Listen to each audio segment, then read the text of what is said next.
హల్లెలూయా. మంచిది. ప్రభు యేసుక్రీస్తు నామములో మీ అందరికీ నా వందనాలు తెలియజేస్తున్నాను. దైవజనులు మరి ఫిలిప్ గారికి, అలాగే మరి ఆరాధన క్రమంగా నడిపినటువంటి సహోదరులకు నా వందనాలు తెలియజేస్తున్నాను. దేవుడు మనల్ని దీవించును గాక. ఆమేన్. హల్లెలూయా. అందరూ బాగున్నారు కదా? బాగున్నాను. వాళ్ళు దేవుని స్తోత్రం చెప్పండి గట్టిగా. హల్లెలూయా. మంచిది. ప్రియ దేవుని పిల్లల ప్రభువును మన రక్షకుడైన యేసుక్రీస్తు నామములో మీ అందరికీ నా వందనాలు తెలియజేస్తున్నాను. అలాగే నా అమ్మగారికి కూడా నా హృదయపూర్వక వందనాలు తెలియజేస్తున్నాను. దేవుడు మనల్ని దీవించును గాక. ఆమేన్. హల్లెలూయా.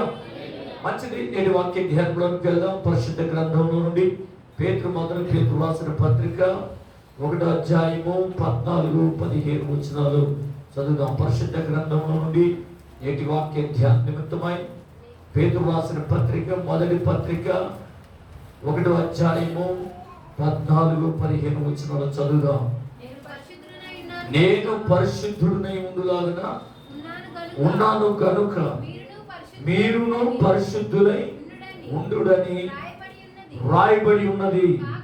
కాగా మీరును విధేయులకు పిల్లలై మీ పూర్వపు అజ్ఞాన దశలో మీకుండిన ఆశలను అనుసరించి ప్రవర్తింపక మిమ్మును పిలిచిన వాడు పరిశుద్ధుడై ఉన్న ప్రకారం మీరును సమస్త ప్రవర్తన యందు పరిశుద్ధులై ఉండుడి. 17వ వచనం కూడా లేకుండా క్రియలను బట్టి ప్రతి వానికి తీర్పు తీర్చువాడు తండ్రి అని మీరు ఆయనకు ప్రార్థన చేయుచున్నారు కనుక మీరు పరదేశులై ఉన్నంత కాలము భయముతో గడుపుడి. ప్రార్థన. పరిశుద్ధుడును ప్రేమగల మా ప్రభువు తండ్రి, నీ విలువైన శ్రేష్టమైన అమూల్యమైన పరిశుద్ధ నామానికి వేలాది వందనములు స్తోత్రం చెల్లిస్తూ ఉన్నాం. ఆశ కలిగి, విశ్వాసం కలిగి, భక్తి కలిగి స్తములను స్తుతిస్తూ, ప్రార్థిస్తూ, ఆరాధిస్తూ, ఈ నామాన్ని గర్వపరుస్తూ దేవుని వాక్యం ధ్యానిస్తూ ఉన్నాం.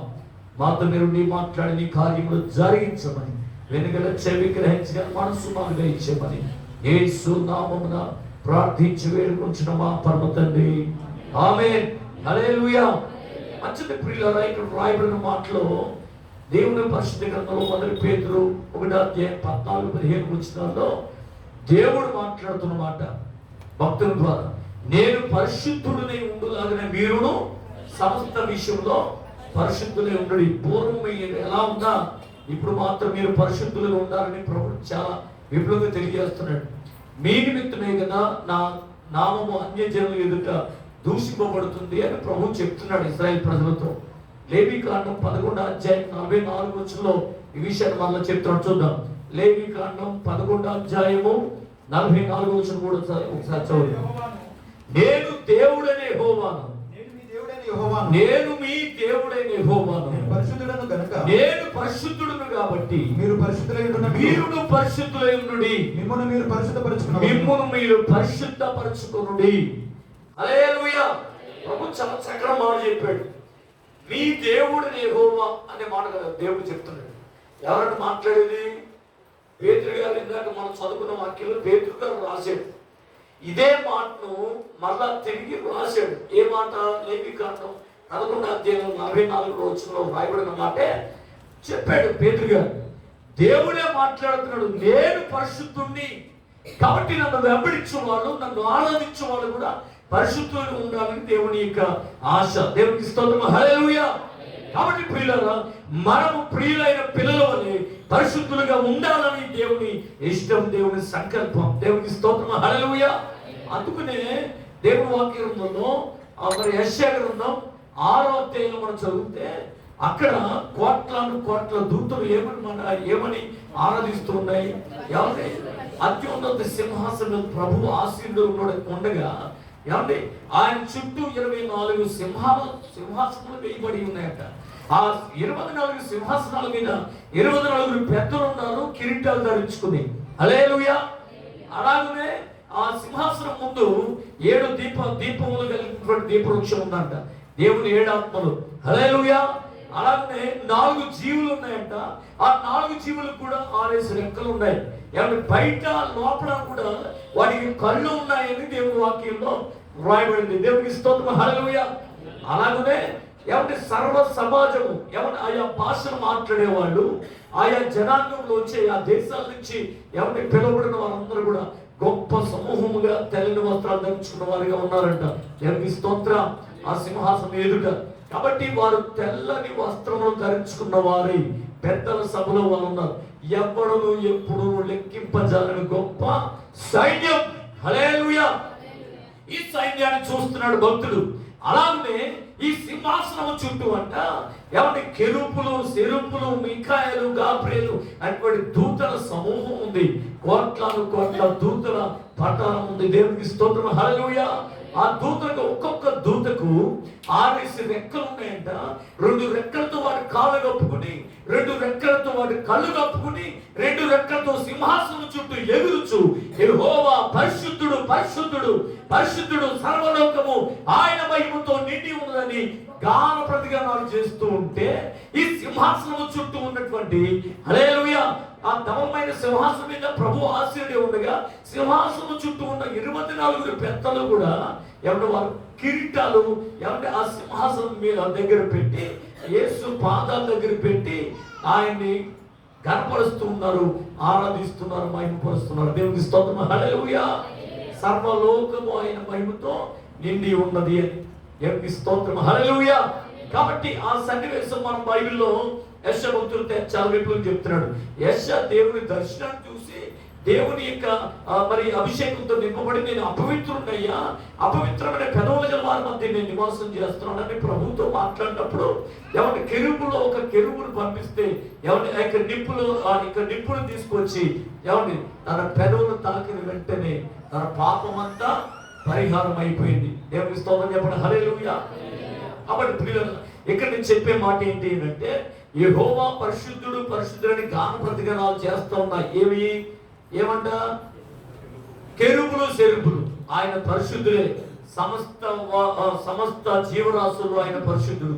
ఎవరి మానవ కోటిలో ఆయన పరిశుద్ధుడు. ఎవరి ఆకాశం అందే గాని, భూమి అందే గాని, భూమి కింద నీల అందే గాని ఆయన పరిశుద్ధుడు. కొట్టడం సమగ్రడిగా హల్లెలూయా. ఆయన పరిశుద్ధుడు, సర్వలోకము ఆయన మహిమతోనే నిండి ఉన్నది అని దేవుడు వాక్యం చెప్తుంది. మంచిది. ఈయనంటాడు నేను అపవిత్రుణ్ణి. ఎవరికి స్తోత్రం, హల్లెలూయా. పరిశుద్ధుడు చూసిన వెంటనే నేను అపవిత్రుడని ఒప్పుకున్నాడు. ఎవరో యెషయా గారు, హల్లెలూయా. పేతురు గారు కూడా అన్నాడుగా నేను పాపాత్ముని ప్రభువా, హల్లెలూయా.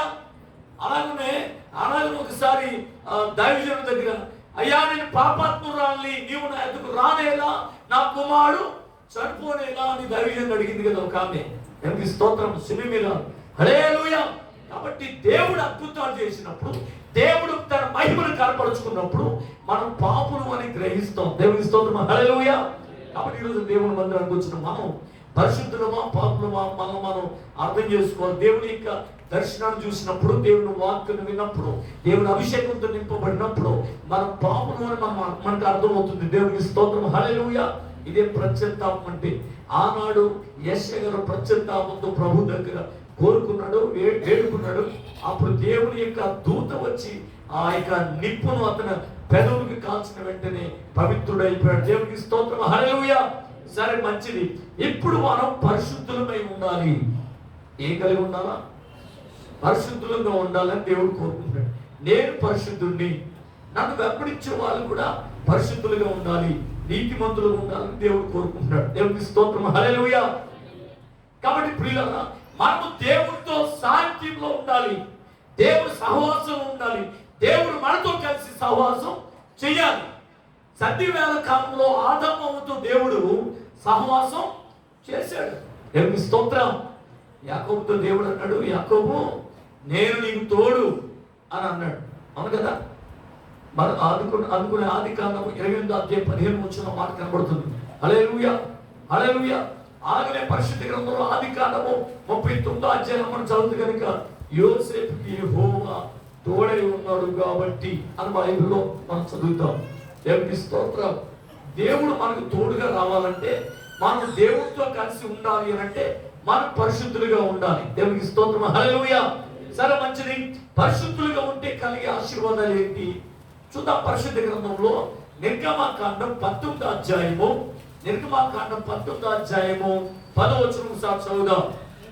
పరిశుద్ధ గ్రంథం నుంచి నిర్గమాకాండం 19వ అధ్యాయం 10వ వచనం. యెహోవా మోషేతో నీవు ప్రజల యొద్దకు వెళ్ళు, నేడును రేపును వారిని పరిశుద్ధపరచు, వారు తమ బట్టలు ఉతుక్కొని మూడవ నాటికి సిద్ధంగా ఉండాలి.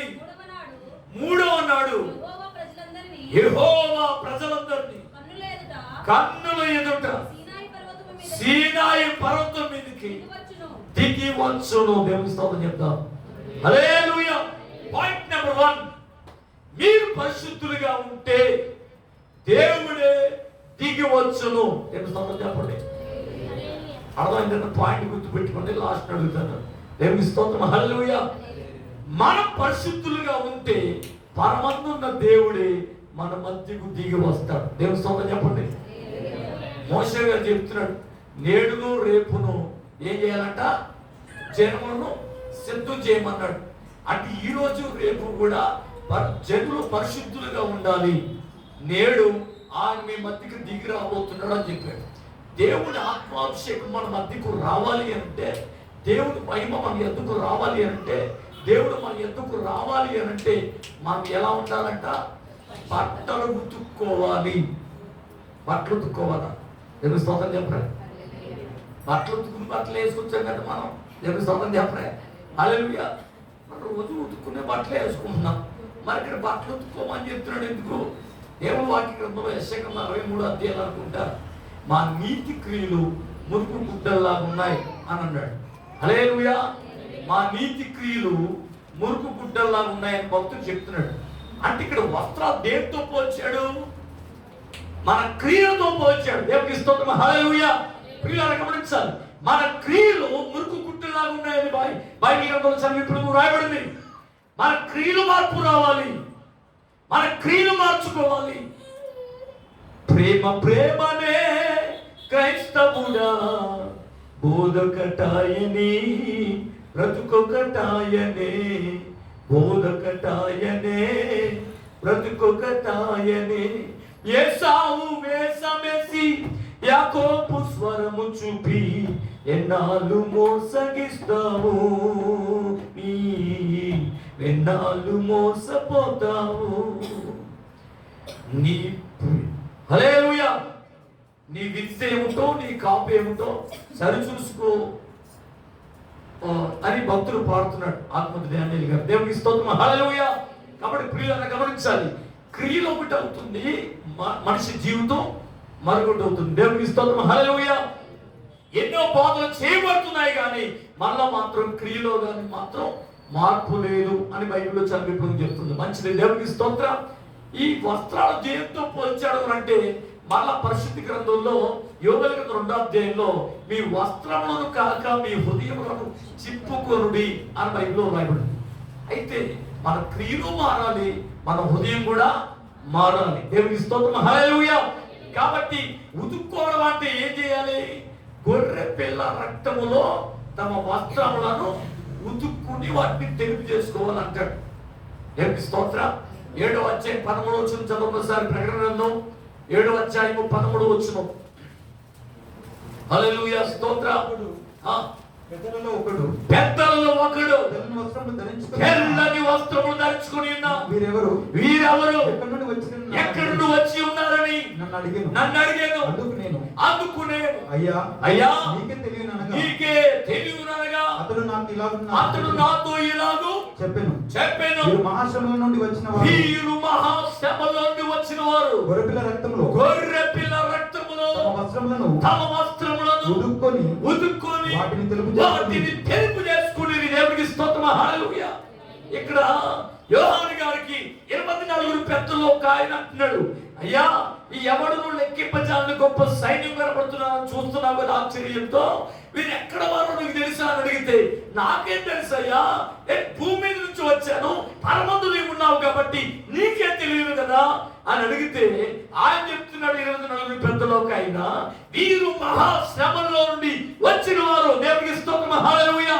క్రీస్తు నిమిత్తమై నిందలైనా శ్రమలైనా వ్యాధులైనా ఏది ఎదురైనా వారి పవిత్రతను కాపాడుకున్నారు కాబట్టి వారు శ్రమలోంచి తప్పించబడి ఈ దేవుడి రాజ్యంలోనికి వచ్చి ఉన్నారు. దేవునికి స్తోత్రం, హల్లెలూయా అని చెప్పాడు. అందుకని మత్తయి సువార్త 5:11-12 వచనంలో చెడును నా నిమిత్తము మిమ్మల్ని నిందించి హింసించి అబద్ధంగా మీ మీద చెడ్డ మాటలు పలికినప్పుడు మీరు ధన్యులు, ఉత్సహించి సంతోషించుడి, మీ ఫలం పరలోకములో అధికమవునని ప్రభు చెప్పాడు కదా. దేవునికి స్తోత్రం, హల్లెలూయా. మీ ధనం పరలోకంలో సమకూర్చుకోవడానికి ప్రభు చెప్పాడు కదా. ప్రియులారా గమనించాలి. దేవునికి స్తోత్రం, హల్లెలూయా.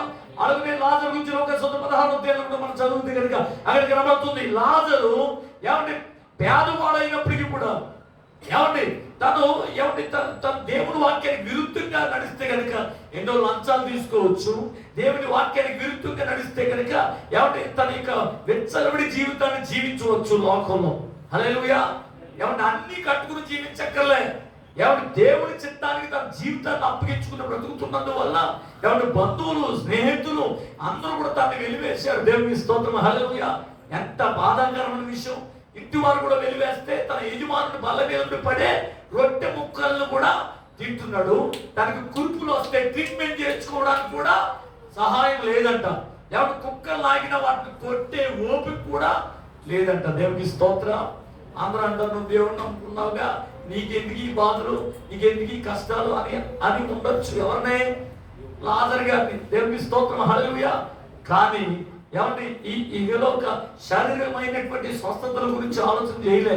ఆత్మీయ స్వస్థత కావాలనుకున్నాడు. దేవునికి స్తోత్రం, హల్లెలూయా. తన ప్రాణాన్ని కాపాడుకోవాలనుకున్నాడు. కొద్దిపాటి జీవితం ఈ లోకంలో మనం జీవించవలసింది, తరతరాలు జీవించేది దేవునితో. ఎంత స్తోత్రం చెప్పరా, హల్లెలూయా. ఎంత కొద్ది సమయం ఇచ్చాడు. టూరిస్టుల కింద వచ్చాం. ఇప్పుడు అమెరికా వెళ్ళాలనుకున్నాం మనం. దేవుని స్తోత్రం చెప్పరా. దేశాల్లో ఎంతవరకు ఉందో అంతవరకే ఉండి వచ్చేయాలి. లేదు చాలా బాగుంది మా దేశానికంటే మా ఊరు కంటే చాలా బాగుంది, ఇక్కడే ఉంటానని టెస్ట్ చేసామనుకో పోలీసు వచ్చి ఆ జబ్బ ఈ జబ్బ తీసుకెళ్ళి జైల్లో పడేస్తారు. దేవునికి స్తోత్రం, హల్లెలూయా. తనకొద్దాను దాన్ని ఏమంటే ఆ స్టేషన్ ఈ స్టేషన్ ఆ స్టేషన్ తిప్పుతారు.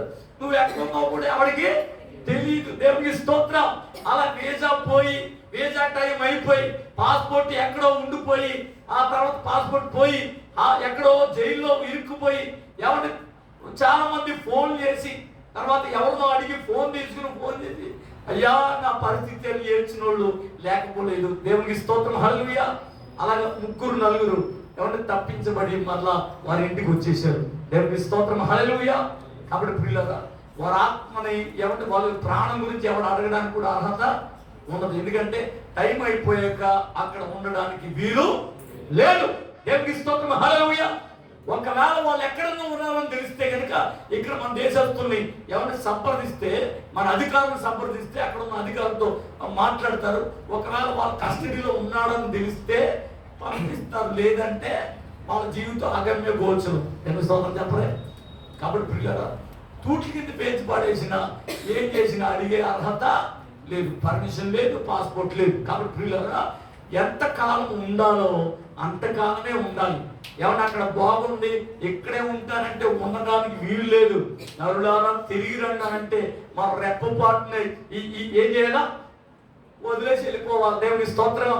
జాజిరాజు వచ్చే అన్నాడు అనుకోండి, చెప్తూ ఉండగానే వెళ్ళిపోతాను నేను. దేవుని స్తోత్రం చెప్పాలి, హల్లెలూయా. సిద్ధపాటు నాకు ఉంది, నీకుందో లేదు నాకు తెలియదు. దేవునికి స్తోత్రం, హల్లెలూయా. ఎప్పుడైనా మనం అక్కడ వారమే కానీ ఇక్కడ వారం కాదు. దేవునికి స్తోత్రం, హల్లెలూయా. అని తెలుసుకున్న లాజరు కష్టమైన నిందలైనా శోధనైనా వేదనైనా వ్యాధులైనా ఎవరు ఎన్ని రకాల అవమానాలకి గురి చేసినా దేవుడు విడిచిపెట్టలేదు. ఆయన చిత్తానికి తన జీవితాన్ని అప్పగించుకున్నాడు. కాబట్టి లాజరు వచ్చే అన్నాడు. దేవునికి స్తోత్రం, హల్లెలూయా.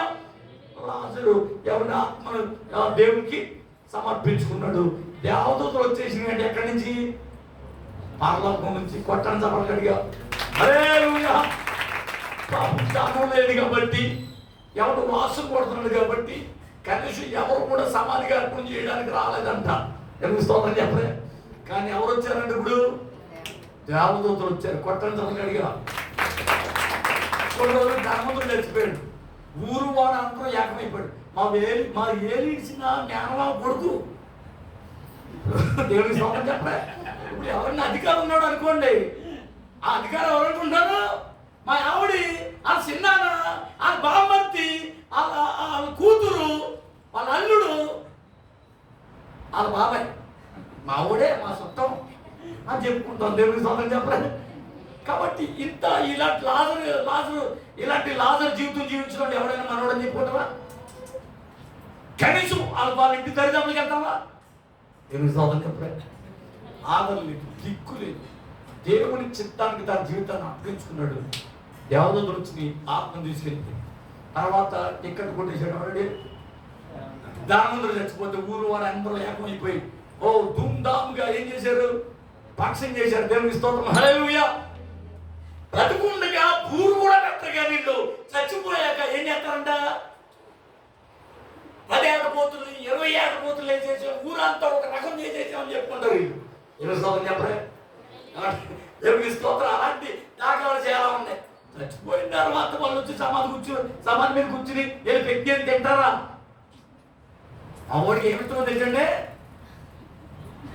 ఏంటది? దేని మీద పెట్టారు? చోటకి సమాధి కట్టడానికి పిలిచారు. వెళ్ళాను. దేవునికి స్తోత్రం. వెళ్ళేటప్పటికి అన్నీ అయిపోయిన తర్వాత మాస్టర్ గారు మీ పని అయిపోయిందండి అన్నారు. మా పని అయిపోయింది, మేము వెళ్ళిపోతాం అంటే అలా తీరా ఏం చూస్తాం అయిపోయిందండి మాస్టర్ గారు కూడా అన్నారు.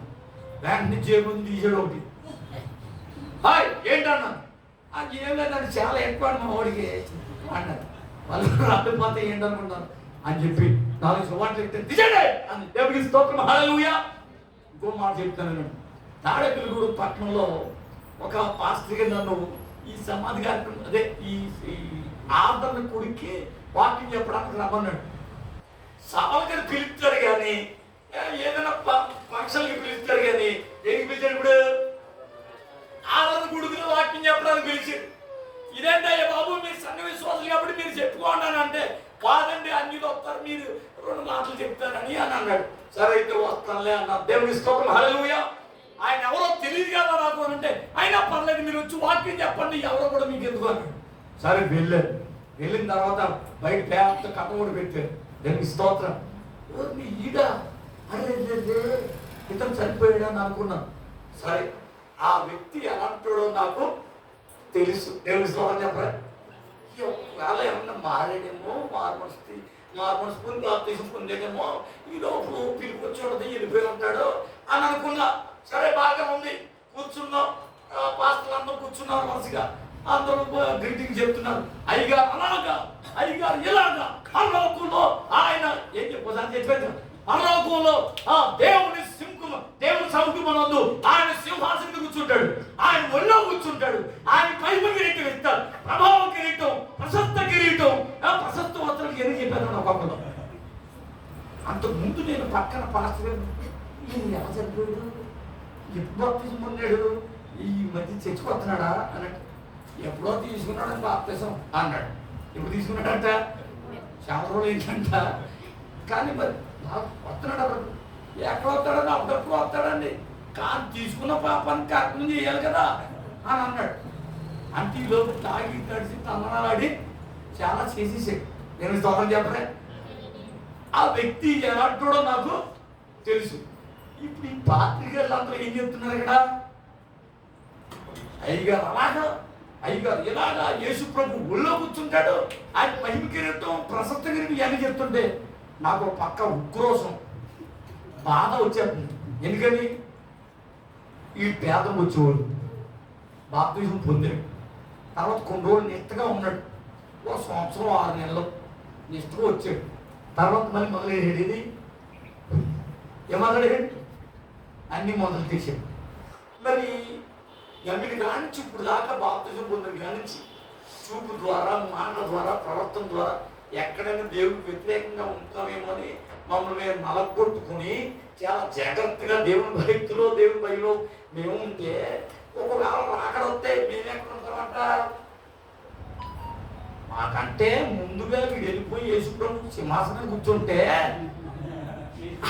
ఆడేమో మహిమకిరీటో ప్రశస్త వస్త్రాలు ఇవన్నీ ఇచ్చే తెగ పేరు ఇచ్చేస్తే ఎవరికి తెలియదు కొత్త పేరు ఇస్తే మరి మాకేమిస్తారంట?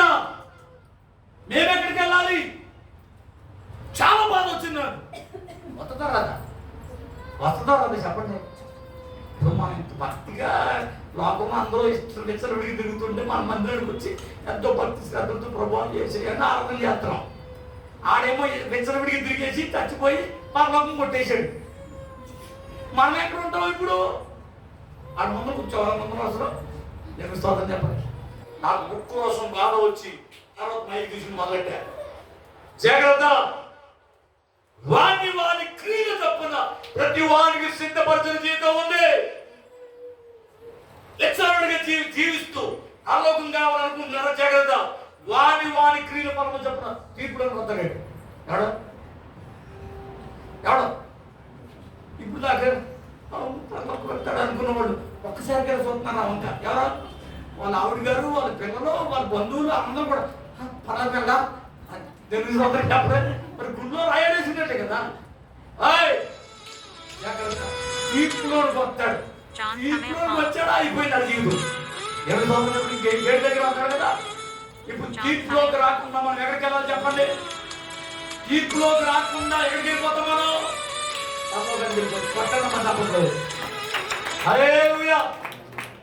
నీ మాట, నీ చూపు, నీ ప్రవర్తన, నీ ఆలోచన, నీ భక్తి అంతా దేవుడు చూస్తున్నాడు. దేవుడికి స్తోత్రం. హల్లెలూయా. నీ ప్రవర్తన సరిచేసుకున్నప్పుడే దేవుడు రాజ్యానికి వెళ్తాం. దేవుడికి స్తోత్రం. హల్లెలూయా. సరే మంచిది, అసలు విషయానికి వచ్చేద్దాం. ఇప్పుడంట ధనవంతుడు చచ్చిపోయాడంట. ఎక్కడికి వెళ్ళిపోయాడు? ఊరు వాడు అందరూ వచ్చేసి కార్యక్రమం చేసేసారు. అంతా అయిపోయింది. తర్వాత పాతాళం నుంచి డైరెక్ట్గా ఎక్కడికి వెళ్ళిపోయాడు? నరకానికి పోయాడు. అక్కడ పాతాళంలో ఏడుపును పండ్లు కొరుకుతూ ఉన్నాయి. అప్పుడు పైకి చూశాడంట. ఎవరు కనబడుతున్నారు?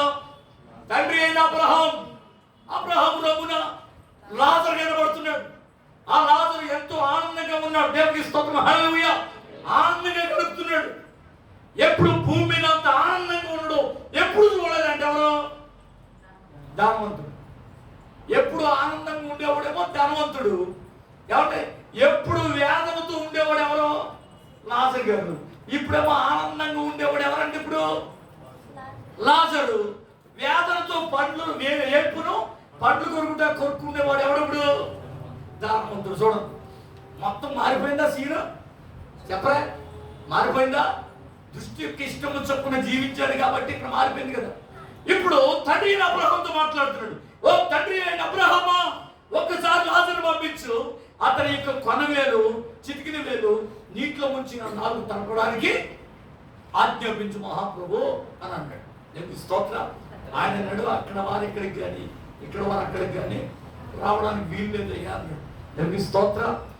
మరి ఆయన అక్కడ ఎందుకున్నాడు, నేను ఇక్కడ ఎందుకున్నాడు అంటే ఈ దృష్టి యొక్క ఇష్టము చొప్పున భూలోకంలో జీవించావు కాబట్టి ఇప్పుడు యాతన పడుతున్నావు. లాజరు అలాంటి వాడు కాదు. దేవుని చిత్తానికి తన జీవితాన్ని అప్పగించుకున్నాడు. దేవుని స్తోత్రం చెప్పండి. ఇప్పుడు హల్లెలూయా.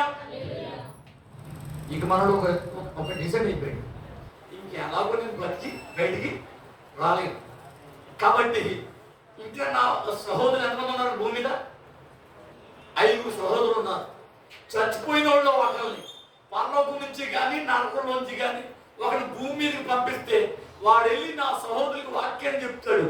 వారు విని మార్పులు పొంది బాప్తిజం పొంది పరలోకానికి వెళ్ళిపోతారు. ఇక్కడికి రారయ్యా కాబట్టి ఎవరినైనా పంపించయ్యా అని అంటున్నాడు. దేవునికి స్తోత్రం. హల్లెలూయా.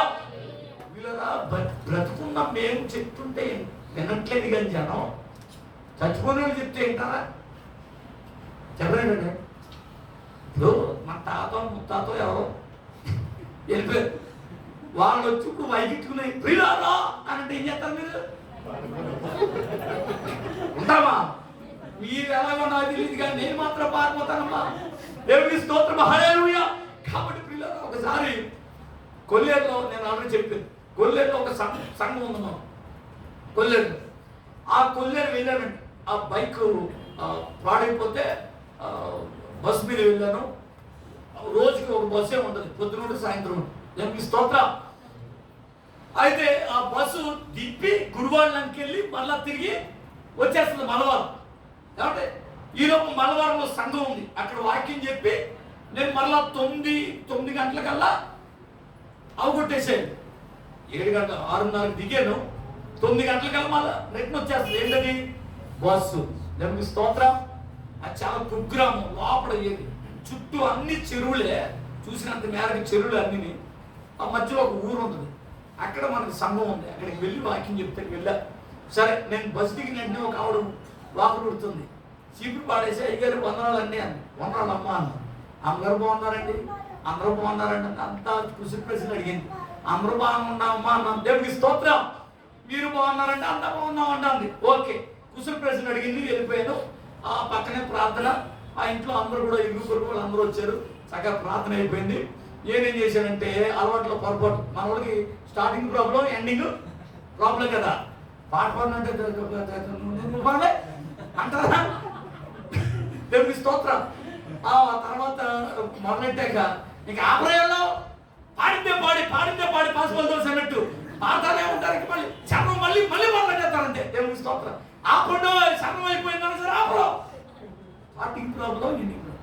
ఒక్కొక్కటి ప్రార్థన చేయమనిస్తే అయితే నువ్వు చేయి, ఇలా నువ్వు చేయి అని అంటారు, చూస్తారు.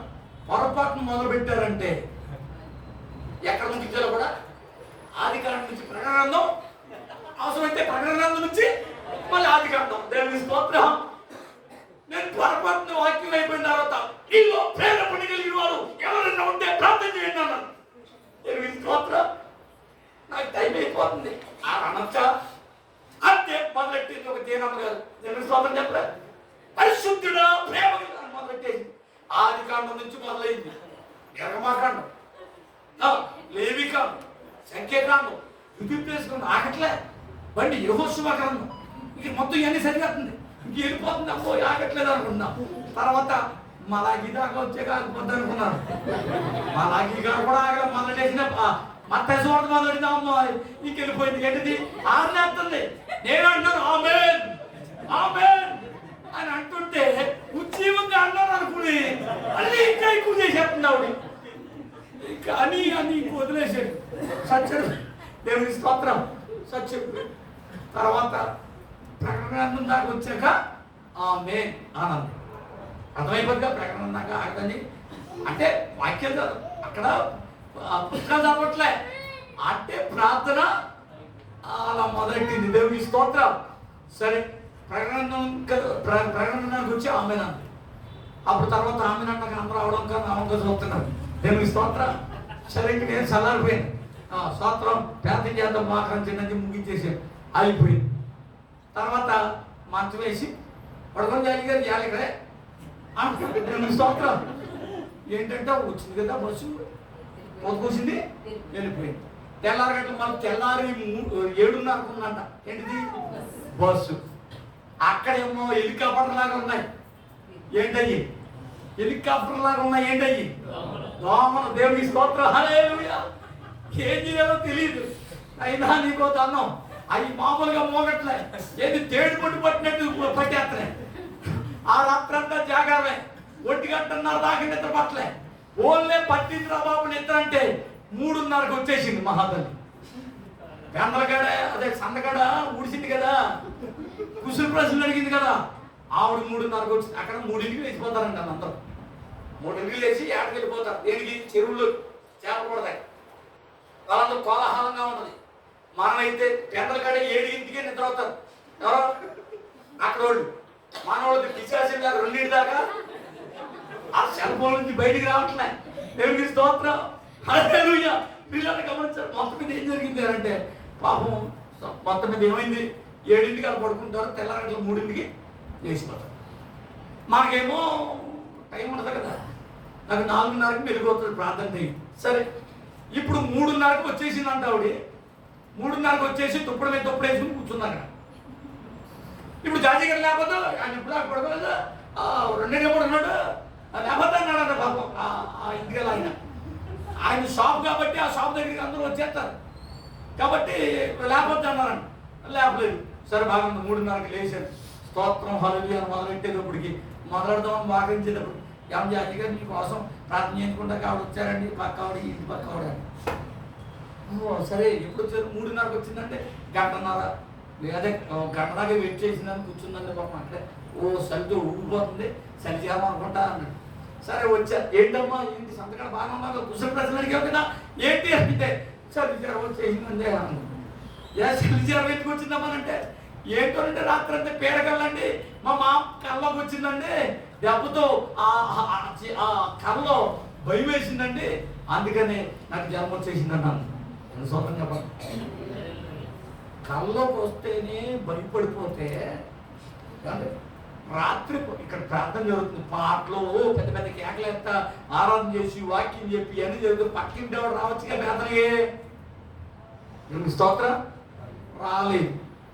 రానందుకు 10 నిమిషాలు ఏంటిది చెప్పండి.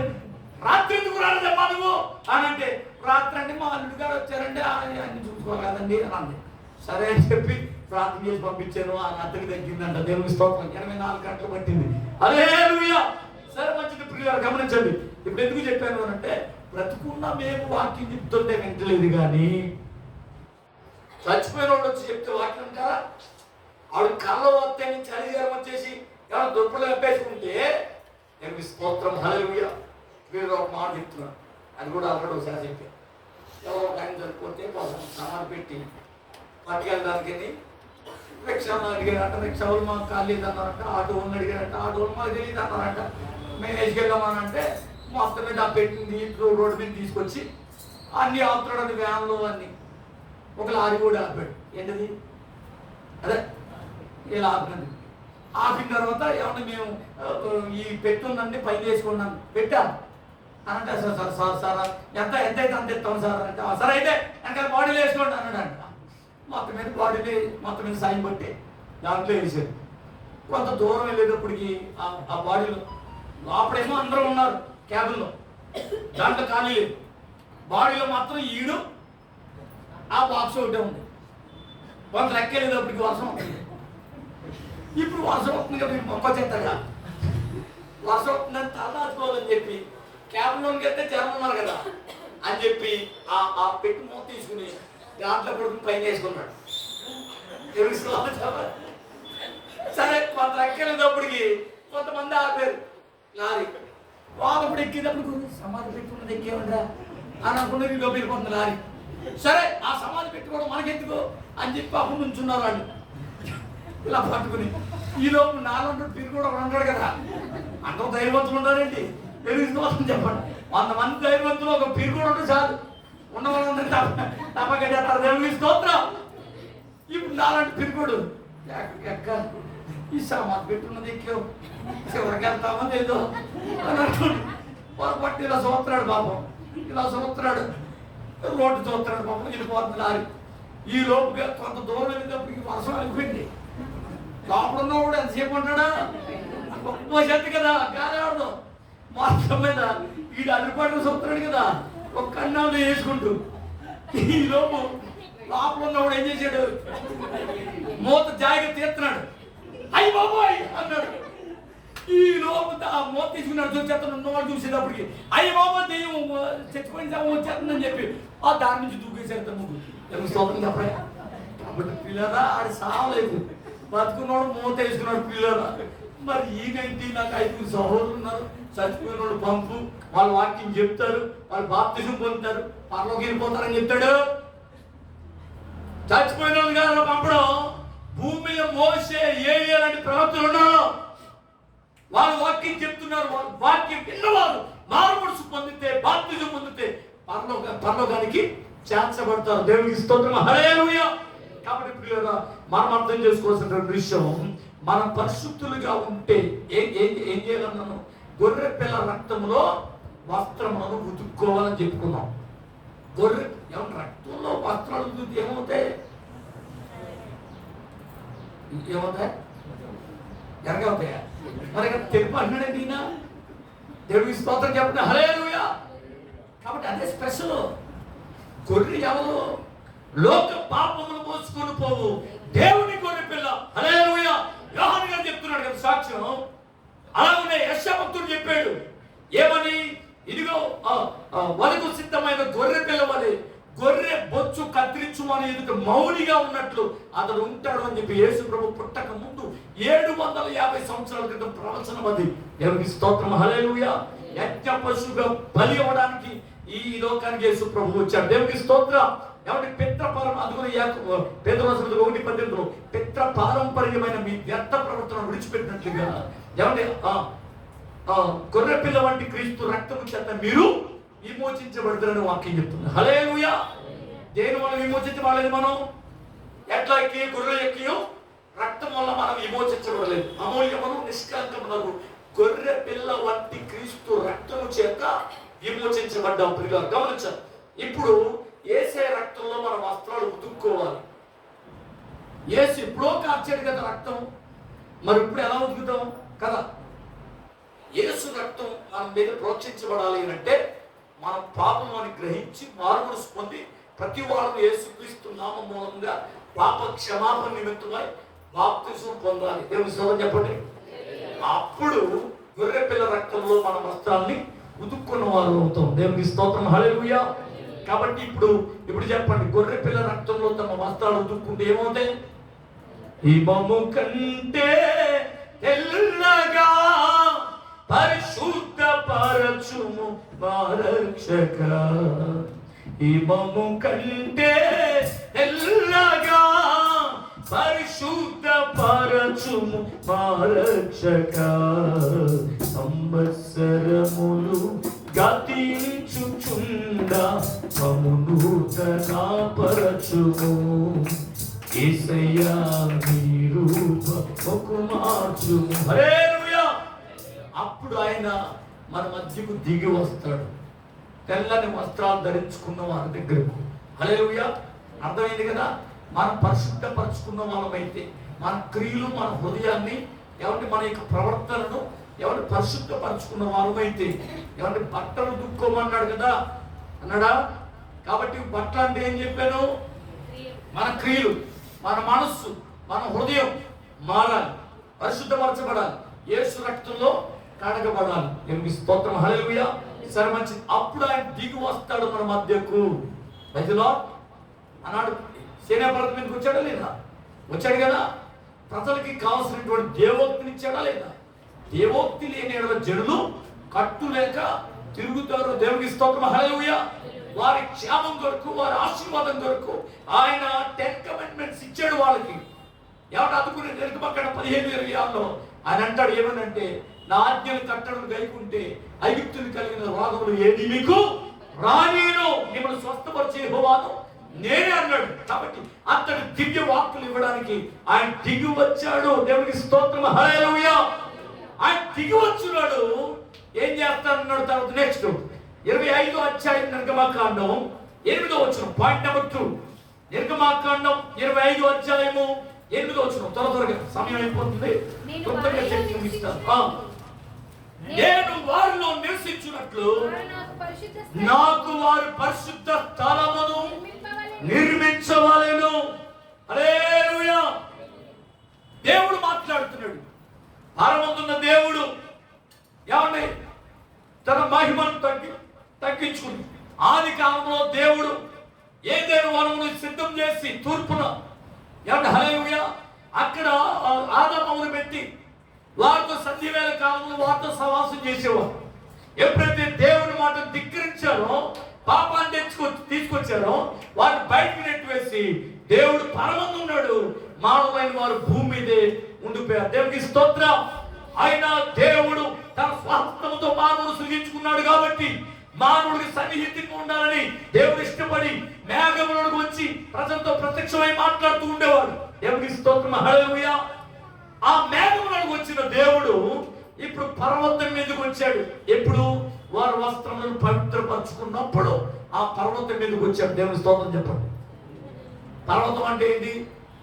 15వ అధ్యాయం కీర్తన గ్రంథంలో ఈ పరిశుద్ధ పర్వతమైన సియోనులో అతిథిగా ఉండదగిన వాడు ఎవరు అని అంటాడు. ఎవరు? హల్లెలూయా. ఆ పర్వతం అనగా ఈ బండ మీద నా సంఘమును కట్టెదవు. హల్లెలూయా. ఈ నా మాట విన్నవాడు బండ మీద తన ఇంటిని కట్టుకున్న బుద్ధిమంతుడు పోలవాడే ఉంటాడని వాక్యం చెప్తుంది. హల్లెలూయా. మనమందరం పరిశుద్ధపరచబడిన వారమైతే ఆ సంఘము యొద్దకు దేవుడు దిగి వస్తాడు. కొట్టాలి చెప్పండి. హల్లెలూయా. మనలో ఏమన్నా తెలిసి నేను వారి మధ్య నివసించినట్లు, వారిలో నివసించినట్లు, వారి మధ్య నివసించినట్లు నాకు ఒక మందిరము నిర్మించవాలని చెప్పాడు. దేవుని స్తోత్రం. చెప్పడం మోసేత ఎలా ఉండాలి అన్నీ కూడా కొన్ని కొలతలు చెప్పాడు. ఆ ప్రకారంగా మందిరం నిర్మించమని చెప్పాడు.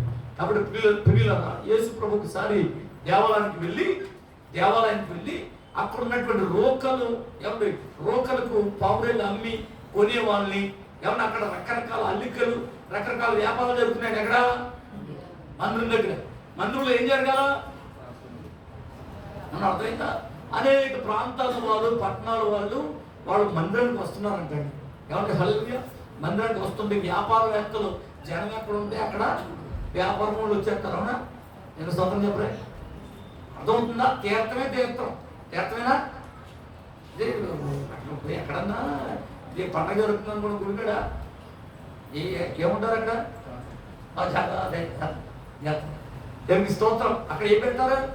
గుడపక్కల చేస్తారు కదా అమ్మకోటాకి. దేవునికి స్తోత్రం చెప్పరా? ఆ రోజున యేసుక్రీస్తు దగ్గర యేసుక్రీస్తు ఈ మాట చెప్పకపోతే మన దగ్గర కూడా తయారైపోయింది జనాలు. మీకు తెలియదు కదా. దేవునికి స్తోత్రం. హల్లెలూయా. అక్కడికి వచ్చి వ్యాపారపు స్థలంగా తీసేసుకున్నారు. అడ్డాలు దొంగలకు కూడా అక్కడ అడ్డా అయిపోయింది. ఇది చెప్పనా? ఇసుకెత్తరా అని జనం ఉన్నారు అక్కడ. చర్చిలో ఎవరు ఉంటలే, చిన్న పేపర్ చేసుకుని వెళ్ళిపోయి బేరాలు ఆడుతున్నారు. ఎవరిని?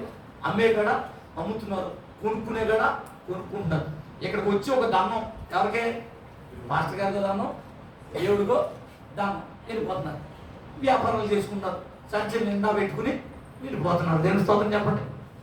ఇసుకెత్తరా అని జనం కాడ ఎవరు వచ్చేస్తారు? ఇప్పుడు దొంగలు అంటే దేని స్తోత్రం చెప్పండి. వాళ్ళకి అట్టాది అక్కడే సెటిల్మెంట్ జరుగుతున్నాయి, అక్కడే దొంగతనాలు జరుగుతున్నాయి, అన్నీ అక్కడే.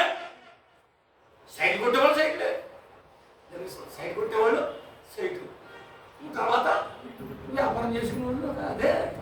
దేవుని స్తోత్రం చెప్పండి. జైలు కట్ట అయిపోయింది అక్కడ.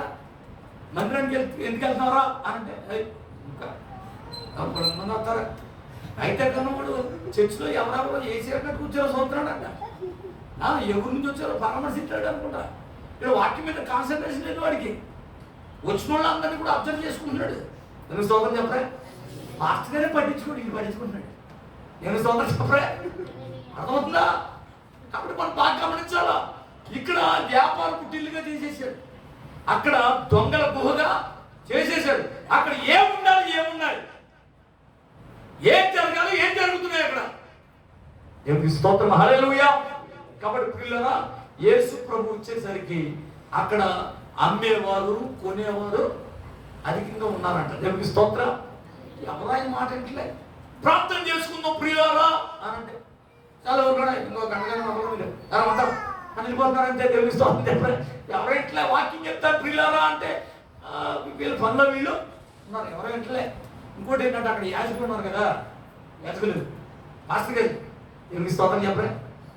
అక్కడ వ్యాపారం పెట్టుకున్న వాళ్ళందరూ కూడా కమిషన్ ఇచ్చేస్తున్నారు. ఎవరికే? తెలుసు స్తోత్రం చెప్పరే? ఒక 10 ఎకరాలు నేను ఒక 10 ఎకరాలు పెద్ద చర్చి కట్టాను అనుకోండి, అక్కడ జనం చుట్టుపక్కల వస్తున్నారు అనుకోండి, వ్యాపార వాళ్ళు అందరూ చేస్తారండి. అక్కడ సార్ మరి కొట్టు పెట్టుకోవడానికి కొద్దిగా అవకాశం ఇవ్వదా అని అడుగుతారు.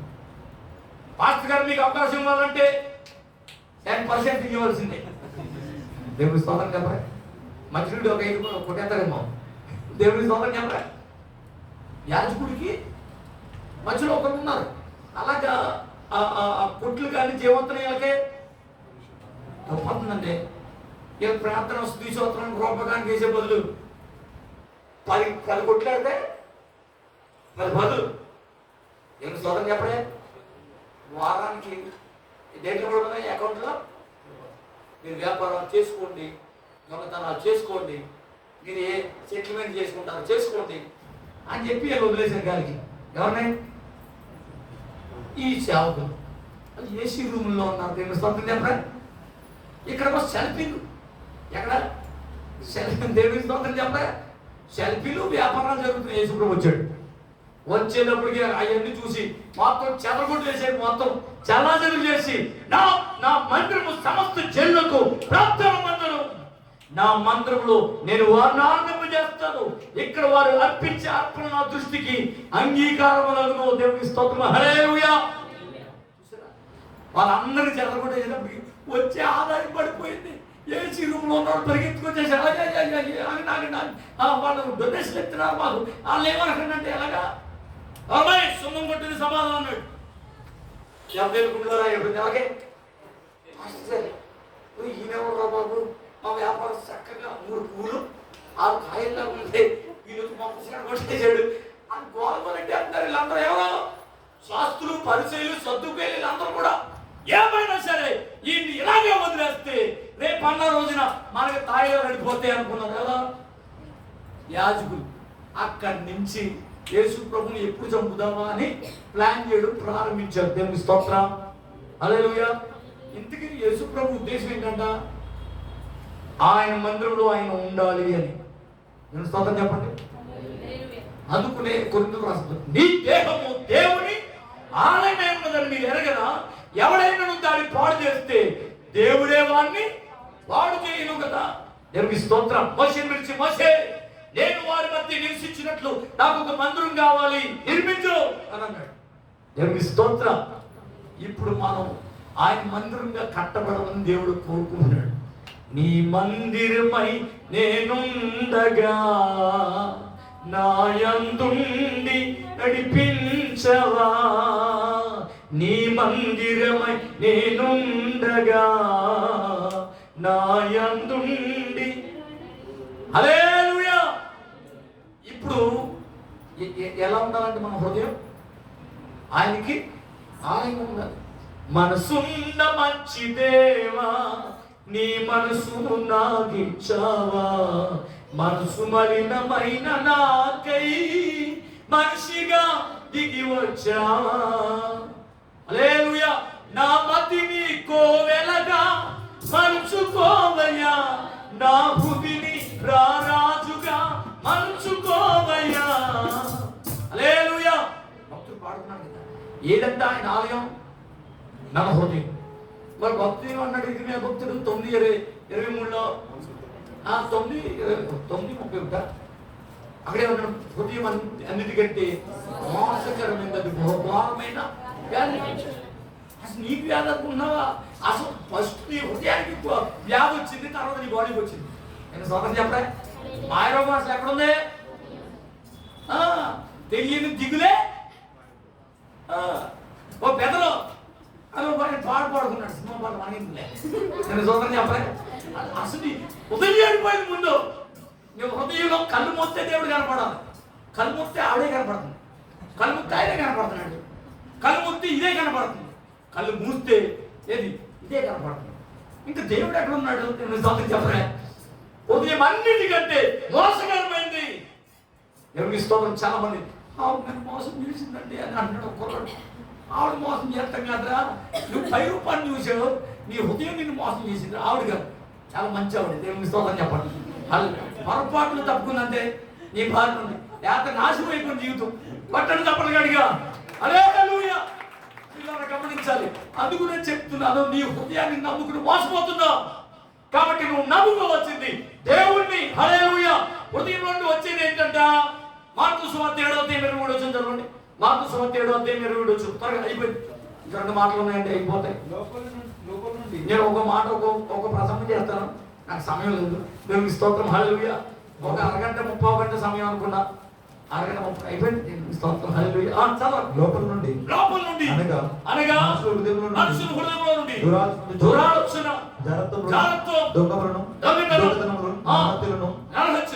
వ్యభిచారం, లోభం, చెడుతనం, కృత్రిమం, కామవికారం, అక్షరం, దేవదూషణ, అహంభావం, అవివేకమును వచ్చును. హల్లెలూయా. 13 గుణాలు ఎక్కడ ఉన్నాయంట? హృదయంలో ఉన్నాయి. ఒకసారి చూసినప్పుడు పర్లే, ఎన్ని సొంతం చెప్పలే, క్యాషువల్గా చూశాడు బాబా. చూసాడు, చూడు ఇక్కడి నుంచి ఎక్కడికి ఉంది కనెక్షన్, ఇక్కడి నుంచి ఎక్కడికి ఉందంట. క్యాజువల్గా చూసాడు, బాగా ఉంది. ఇప్పుడు చూడరా, నువ్వు చూసింది సరిగ్గా చూడలే, ఇప్పుడు చూడు అని ఇక్కడి నుంచి ఇక్కడ లెటర్ పంపింది. అప్పుడు చూసింది. అలా చూసి చెడిపోయాడు. ఆవిడ చెప్పరే ఈ పని ఏంటి? నా దావీదు గారి పని ఏంటి? రాజు కదా, రాజు అన్నప్పుడు ఎక్కడికి వెళ్ళాలా? యుద్ధం ఇంట్లో కూర్చుంటుంది. ఇక్కడ చేసే పని చెయ్యి. నువ్వు ఒంటి నిండా పని ఉందనుకో, నేను ఒకటే చెప్పాను, ఒక వ్యవస్థని రకరకాల కోరికలు వస్తున్నాయండి. రాత్రులు చెప్ప ప్రార్థన చేస్తారు కానీ ఒంటికి నిండా పని ఉందనుకో, ఏ కోరికలు ఏ ఆలోచనలు రావురా బాబు. పగలంతా కష్టపడ్డాం అనుకో, రాత్రికి వెళ్ళండి వేడి నీళ్ళు వేసి శుభ్రంగా తినేసి అలా హాయిగా పడుకుంటాం. తెల్లగా తెల్లారకి లేగుతా అన్నాను. ఎన్ని సోదరులు చెప్పరా? అంతేనా కదా? పని పాట లేని వాళ్ళు ఈ రకంగా ఆలోచించి వాళ్ళ జీవితాన్ని వాళ్ళని నాశనం చేసుకుంటారు. దేవుడికి స్తోత్రం, హల్లెలూయా. అందుకునే హృదయంలోంచి వచ్చేదే మనుషుని అభివృద్ధి చేస్తున్నాయి. దేవుడికి స్తోత్రం, హల్లెలూయా. కాబట్టి ప్రియులారా, ఏం చెప్తున్నాను, ఆయన ఆలయంగా ఉండవలసినటువంటి నీలోనికి వచ్చి నివాసం చేస్తానంటున్నాడు. దిగొచ్చినాడు. ఇక్కడ సంఘంలో ఉన్నాడు. మనలోకి రావాలా వద్దా? చెప్పండి. మందిరంలో ఉండిపోతాడా? మనలోకి రావాలా? నీ హృదయం శుద్ధిగా ఉంటే నీ హృదయంలో నివాసం చేస్తానన్నాడు. కొట్టండి హల్లెలూయా. మనలో నివాసం చేసి తండ్రినే ఉంటానంటాడు. కొరింథీయులకు రాసిన పత్రిక 6:18-14 మనం చదువు కనుక అక్కడ నీతికి దుర్నీతితో ఏమి సాంగత్యం అని చెప్తూ, మీరు వారి నుండి ప్రత్యేకించబడిన వారైతే, ఎవరి నుండి? వారు అంటే ఎవరు? మీరు అంటే ఎవరు? మీరు అంటే ఇక్కడ ఉన్నవాళ్ళు మీరు, వారు అంటే లోకంలో ఉన్నవాళ్ళు. నేను స్తోత్రం చెప్పరా? ఇప్పుడు మీరు అన్నప్పుడు మీరు అర్థం చేసుకోండి. వారు అన్నప్పుడు అదిగా మా కోసం చెప్పాడు అని అనుకోకుండా, మీరు అనంటే మీరు బాధపడండి, వారు అనంటే మీరు బాధపడక్కర్లేదు. నేను స్తోత్రం చెప్పండి. మీరు అంటాడా? నన్ను నేను ఇక్కడికి వచ్చాము కాబట్టి కదా మా గురించి చెప్తున్నాడు ఈయన అని అనుకుంటాను. నేను స్తోత్రం, హల్లెలూయా. కాబట్టి వారు అంటే లోకస్తులు. కాబట్టి అందుకునే దుష్ట సాంగత్యం 15వ అధ్యాయము కొరింథీయులకు రాసిన పత్రిక 35 దుష్ట సాంగత్యం మంచి నడవడిని చెరుపును అని బైబిల్లో రాస్తుంది కదా.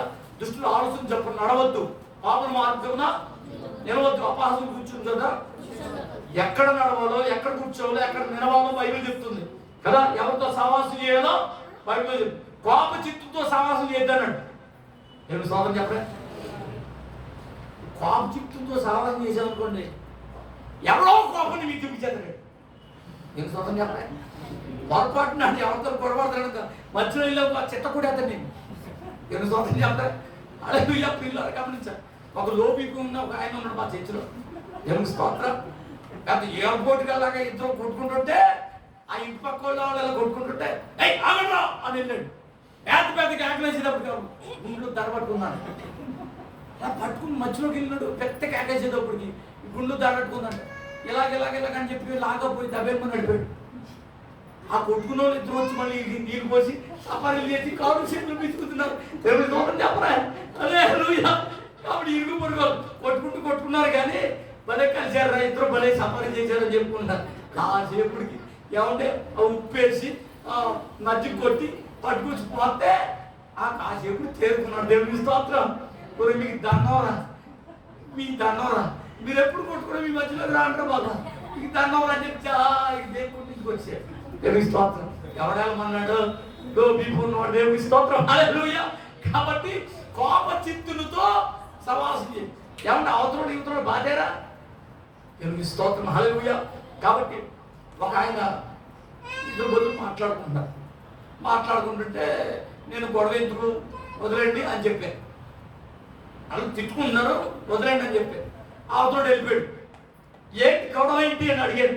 పొరపాట్ల గొడవ ఏంటని అడిగితే, ఆ రోజున అలా చేశానండి, అలా చేయమంటే ఎలా అంటున్నాడు.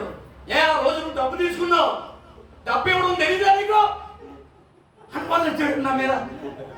ఆ వెళ్ళే వాళ్ళు వచ్చేవాళ్ళు అడగ చూస్తున్నారు. ఇప్పుడు ఎవరు తిడతాడు వీడు?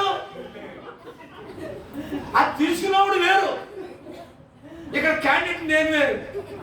నా పిత్తలపోయి ముఖం సర్లే అంటాడు. ఆగట్లేదు. అది బీపీ ఎక్కువైపోతుంది. ఇంకా దెబ్బతో నేను ఫోన్ తీసుకుని రింగ్తో నేనే పెట్టుకుని సరే వచ్చేస్తాను. సరే మరి మరి నేనేం చేయను? ఆడ ఆపట్లేదు, ఆడ డబ్బు తీసుకున్నావు, అది అదేమని తీసుకున్నావు, నువ్వు చాలా ఇబ్బందులను తీసుకున్నావు, ఇప్పుడు నువ్వు వడ్డీ ఇచ్చావా, నీ అవసరానికి వాడుకున్నావు అని నన్ను ఎడుతున్నాడు. ఆ చోటు నువ్వు వదిలిచ్చేసి వెళ్ళిపోయాడు. పొరపాటు మళ్ళీ ఆడు నోట్లో నోరెడుతూ కొట్టని చెప్పి మళ్ళీ ఆడ కనపడతా, నేను కనపడతా వెళ్ళిపోతున్నాను. దేవుని స్తోత్రం, హల్లెలూయా. కాబట్టి కోపచిత్తంతో సమాధానం చేయకుండా మా ఆదరణ కొట్టబోయి మేము కూడా వెళ్తాడు. దేవుని స్తోత్రం, హల్లెలూయా. కాబట్టి ప్రియులారా, ఇక్కడ మనం చదువుకున్న వాక్యంలో ఆయన మనతో సహవాసం చేయాలని కోరుతున్నాడు. మనలో ఉంటాడు. మీరు వారి నుండి ప్రత్యేకించబడితే మీలో ఆయన నివాసం చేస్తాడు, సంచరిస్తాడు. మీకు తండ్రి ఉంటాడు, మీరు ఆయనకి కుమారుడు, కుమార్తె. అంత సంబంధం దేవుడు మీకు అనుగ్రహిస్తాడు. నెక్స్ట్ తర్వాత మూడవదిగా సంఖ్యాకాండం 11:18 త్వరగా. సంఖ్యాకాండం 11 18.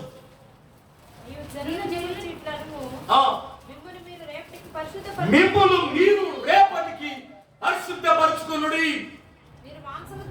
మీరు మాంసం తింటారు చాలు. నేను స్తోత్రం చెప్పరా, భలే పని అత్తని శివుడు. నేను స్తోత్రం చెప్పరా, హల్లెలూయా.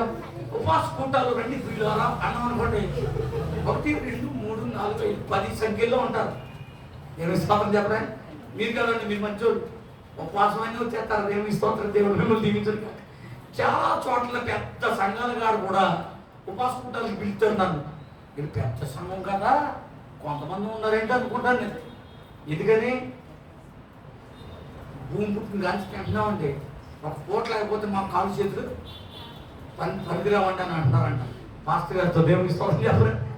కాబట్టి పిల్లలు గమనించాలి, ఉపవాస దినం అంటే మనకి పడదు. ఏమంటే అదే భోజనాల మీటింగ్ అంటే చెప్పరేంటండి. దేవుని స్తోత్రం. ఒక ఊళ్ళో కార్యక్రమానికి వెళ్ళాను నేను. కార్యక్రమానికి అంటే పాప మనకి వాళ్ళ ఇంట్లో ఎవరో చనిపోయారు, కార్యక్రమానికి పిలిచారు. బంధువులు వెళ్తారు అంటే హల్లెలూయా. బంధువులు అయితే వాళ్ళు ఏ స్థలం కొని చాలా ఇబ్బందులు ఉన్నారు, అప్పుల్లో ఉన్నారు. ఈ కార్యక్రమం చేయాలి కదా, ఏడపోతులు ఇవ్వాలంట. 5 ఏడపోతులు. ఎవరి స్తోత్రం చెప్పరా, 5 ఏడపోతులు ఇవ్వాలంట. వినండి, ఏడపోతులు ఇవ్వకపోతే ఆ ఊళ్ళో సిస్టమ్ అంట, భోజనానికి ఎవరు రాడంట. ఎవరి స్తోత్రం చెప్పరా. ఇప్పుడు ఏడపోతులు కొనాలన్నా ఏడపోతులు కొనాలన్నా అన్నాడు. ఎవరి స్తోత్రం చెప్పరా. తప్పు అడిగాను కానీ ఎక్కడ దొరకట్లేదని అన్నాడు. ఈ ఏడపోతులు కదండి, సాంబార్ నిలిచిపెట్టే అన్నాడు. ఊరుకొని మా ఊళ్ళో ఎవరు రాడన్నాడు. ఏం పెట్టవుతానంట. దేవుని స్తోత్రం చెప్పరే. మీరు అందరికీ పెట్టకపోతే ఆత్మ శాంతించదా చెప్పదంటే. దేవుని స్తోత్రం, ఈయన ఆవరించేద్దేమో నీకు భయం. కాబట్టి ఊరంతా రావాలి, సంతృప్తిగా తినాలంటే 5 ఏడపోతులు వేయాలంట. దేవుని స్తోత్రం చెప్పండి. మాంసం పెంచుకోలేకపోయారు ఎవరు. ఇశ్రాయేలీలంట కీరకాయలు బీరకాయలు తిని తిని తిని ఎక్కడ ఐగుప్తులు కీరకాయలు బీరకాయలు మాంసాలు చేపలు దొరికినాయట. ఇక్కడికి వచ్చిన తర్వాత దేవుడు మన్నా ఇచ్చి వాళ్ళు పోషిస్తున్నాడు. ఎవరు తినే ఆహారం? దేవదూతలు తినే ఆహారం. ఎవరది ఆశావాసి అయిన ఆహారం కాదు. ఇప్పుడు మనకు కావాలంటే ఇస్తాడా? చెప్పలే. ఇశ్రాయేలు ఎంత గొప్ప ధన్యులండి. పరలోకంలో దేవదూతలు తినే ఆహారాన్ని దేవుడు వాళ్ళకి ఇచ్చాడు. తిని తృప్తి పొందేదానికి బదులుగా ఏమన్నారు సార్, మోసే చెప్పలే. మాకేంటి మా బతుకు, మా ఏది నాలుగులు పనిచేస్తలే, సంపడిపోయి మాకు మాంసం కావాలంటే. ఐగుప్తులో ఉన్నప్పుడే బాగుంది, కీరకాయలు బీరకాయలు దోసకాయలు చేపలు మాంసం ఉన్నాయి. ఇది తిని తిని మళ్ళీ లేకపోతే ఏమంటే మీ ఇంట్లో రోజు బీరకాయలు బెండకాయలు దొండకాయలు, రోజు వేళ పొద్దున్న దొండకాయ, సాయంత్రం దొండకాయ, ఏమంటే రేపు బీరకాయ, సాయంత్రం కూడా బీరకాయ. వారం రోజులు మీకు బెండకాయ వేస్తే ఉండదు. చెప్పండి అసలు ఎలా కనపడుతున్నారండి వీళ్ళు. ఏమంటే అసలు కంచం అంత దూరం వెళ్ళిపోతుంది. నేను చూద్దాం చెప్పరా. మరి వాళ్ళు పాపం రోజులు అంటే ఏమైపోయిందంట, సప్పడిపోయినండి. మేము అసలు ఎందుకు బతుకుతున్నామో తెలుస్తుంది, తింటాకే బతకాలి మేము అన్నారు. దేవుని స్తోత్రం చెప్పండి. తిండిపోతు వైపు ఎడలా గొంతుకి కత్తి పెట్టుకో. దేవునికి స్తోత్రం. మొత్తం మీద అడిగారు. అడిగితే ఏం జరిగింది అంటే చాలా కోపంగా అడిగారండి. అవునాయి మోషే గారు కోపంగా అడిగినందుకు దేవుడు కోపం వచ్చేసింది. దేవుని స్తోత్రం చెప్పరా. ఎవరు కోపం వచ్చింది అంటే సేవకుడి మీద కోపంగా అడిగితే దేవుడు కోపం అవుతుందా? చేస్తండి పిలుపు గారి జాతికి ఏమనకండి, దేవుని స్తోత్రం, దేవుడు ఉన్నాడు, దేవుని స్తోత్రం. మమ్మల్ని ఏమనకండి అమ్మా, దేవుడు మిమ్మల్ని దీవించరు కాక. టైర్ పోగమంటే టైం వదిలేదు అనుకుంటారు, వదిలేస్తే 5 నిమిషాల్లో దేవుని స్తోత్రం చెప్పండి. హల్లెలూయా. కాబట్టి పిల్లరా వినండి, మొత్తం మీద మోసే మీద కోపడ్డారంట వాళ్ళు. అంతే, దేవుడు పూర్ణాన్ని పంపించేశాడు. తిన్నవాడికి తిన్నంత జానుడు భూమికి జానుడు ఎత్తులో వెళ్తున్నాయండి. ఏంటయ్యి ఊరేది పట్టుకున్నోడు పట్టుకు దాని మీద అడిపోతున్నారు. అంతే, చీర చేస్తున్నారు, అలాగా చీర తుండే చేస్తున్నారు, గప్పే చేస్తున్నారు. దేవుడి స్తోత్రం చెప్పండి. దొరికిందే దొరికి పెట్టరా లోపలైతే అని చెప్పి సూపరంగా వెరైటీగా ఉండేసుకున్నారు. దేవుడి స్తోత్రం చెప్పండి. ఏంటనుకున్నారు, ఒకడేమో ఏది ఇగురు, ఒకడు పులుసు, ఒకడేమో ఏపుడు, రకరకాలుగా పొద్దున్న సాయంత్రం ఇంక వదిలితే ఒట్టు. ఇక చూడండి ఒకేసారి ఉంది ఈ ఎత్తనంలో. దేవుని స్తోత్రం. ఎన్ని రోజుల నుంచో పాప సంవత్సరాల తరబడి ఏమి లేదంట, మాంసం లేకపోతే ఎలా కనబడి తింటారో చూసుకోండి మీరే. దేవుని స్తోత్రం. హల్లెలూయా. మొత్తం మీద ఒక మాట చెప్తుంది. ఒకరోజు ఒక అర్ధరాత్రి ఫోన్ వచ్చిందన్నారు. ఫోన్ వచ్చింది. హలో ఏంటి అన్నాను, 2 గంటల టయానికి. ఏంటంటే రాజుగారండి నాకు ఊపిరి ఆడతలేదండి, జ్ఞానం పోయేలాగా ఉందండి అంటున్నాడు. అయ్యా ఏమైంది, బాగా ఉన్నా కదా ఈ మధ్యన అంటే, అదే నాకు ఇప్పుడు కష్టం చచ్చిపోతామని ఆటో లేదండి. అది ఏంటి ఆటో కూడా లేదండి దగ్గరలో. అయితే నన్ను తీసుకెళ్ళేవాడు వాళ్ళు లేడండి హాస్పిటల్కి. అర్థం చేయండి అంటున్నాడు పాప. అలాగే పొరపాటున యాన్నాలు భోజనానికి వెళ్ళావా అన్నాను. తెలుగు స్తోత్రం చెప్పండి. చెప్పలేదండి, ఎలా తెలిసిందన్నాను. చక్కపోతే పీకి దాకా తినేసి కొత్త మంచానికి పెట్టి పడుకున్నావు. ఇప్పుడు ఊపిరాడగా ఆపితే ఆడుతున్నావు నువ్వు. బైబిల్లో ఏముంది, తిండిపోతాయి నీ ఎలా గంతుకి కత్తి పెట్టుకోవాలా. నన్ను రెచ్చగొట్టారండి, ఎక్కడ తినేసానండి అన్నాడు. కూడవలో రెచ్చగొడితే తినేస్తావా? ఏం తినాలా తినాలి, ఏం తినకూడదో తినాలి. స్పార్క్ పని చేయాలంటే తగు మాత్రం తినండి. దేవుడు స్తోత్రం చెప్పరే. సూపర్గా కుండమోరు పట్టుకెక్కిచ్చేసామనుకో మళ్ళీ కళ్ళు తెరిచి ఉంటు. ఆ కుండమోరు పట్టుకెక్కేసింది అనుకో కళ్ళు మొదలడిపోతాయి. ఇంక లేతే ఇలా లేతే అక్కడ అంతలోకి వెళ్ళి అక్కడ కూర్చునిపోతాడు. ఎందుకంటే ఏముందండి అక్కడ పట్ట పూజ చేస్తున్నాడు కాబట్టి ఆడికి ఇక్కడ మాండూలోనే ఉంటాడు. ఆడికి ఎక్కడేసే చూద్దా అక్కడ అన్నట్టు ఉంటాడు. దేవుని స్తోత్రం చెప్పండి. అందుకునే ఎంత తినాలా చెప్పాలి. దేవుని స్తోత్రం చెప్పండి. అది ఒక ముద్ద తక్కువ అంటాడు. దేవుని స్తోత్రం. స్పార్క్ అన్నారంటే హల్లెలూయా. సరే మంచిది ప్రియులారా, గమనించాలి. అందుకునే వాక్యం చెప్తుంది, నీకు మాంసం కావాలంటే, నీకు ఆహారం సమృద్ధిగా కావాలి అంటే మీరేం చేయాలంట, పరిశుద్ధపరచుకోండి. తిననేమైన లేని వారి మీద ఆయన కనికరం నుండి వారికి బోధించాడు. 5 రొట్టెలు 2 చిన్న చేపలు 5,000 మందికి ఆయన ఆహారము ఇచ్చాడు. దేవునికి స్తోత్రం. హల్లెలూయా. కాకోలములు అన్నాడు. కాకి అనలే, కాకోలములు. దేవుడు తన పరిచయం చేయించుకోవడానికి మానవుడే కాదు, చేపతో దేవుడు పరిచయం చేయించుకున్నాడు, కాకులతో పరిచయం చేయించుకున్నాడు, గాడిదతో పరిచయం చేయించుకున్నాడు. దేవుని స్తోత్రం చెప్పండి. ఇప్పుడు లాస్ట్ టైం ఆకాశమా ఆగించు, భూమి మన భక్తి ఏమైపోవాలా? వాటిని పిలవకుండా యేసు ప్రభువు నమ్ముకుని మాపరుసు పొంది బాప్తిజం పొంది ఆయన రాకడ కొరకు సిద్ధంగా ఉన్నాడు. దేవునికి స్తోత్రం. హల్లెలూయా. మేఘాన్ని పిలిచి ఎక్కించి మిమ్మల్ని పంపించేసి అప్పుడు ఆకాశం ఆలగించి భూమి చెవించి అని చెప్పి ఏం చేస్తాడు, భూమిని వికటింప చేస్తాడు, ఆకాశమందుల శక్తులు కదిలింప చేస్తాడు. దేవునికి స్తోత్రం. హల్లెలూయా. కాబట్టి ప్రియులారా వినండి, ఆ కాకోలములతో ఎవరు ఉదయమున సాయంత్రమున కూడా రొట్టెను మాంసమును ఏం చేస్తున్నాయంట, ఎడబడుతున్నాయి.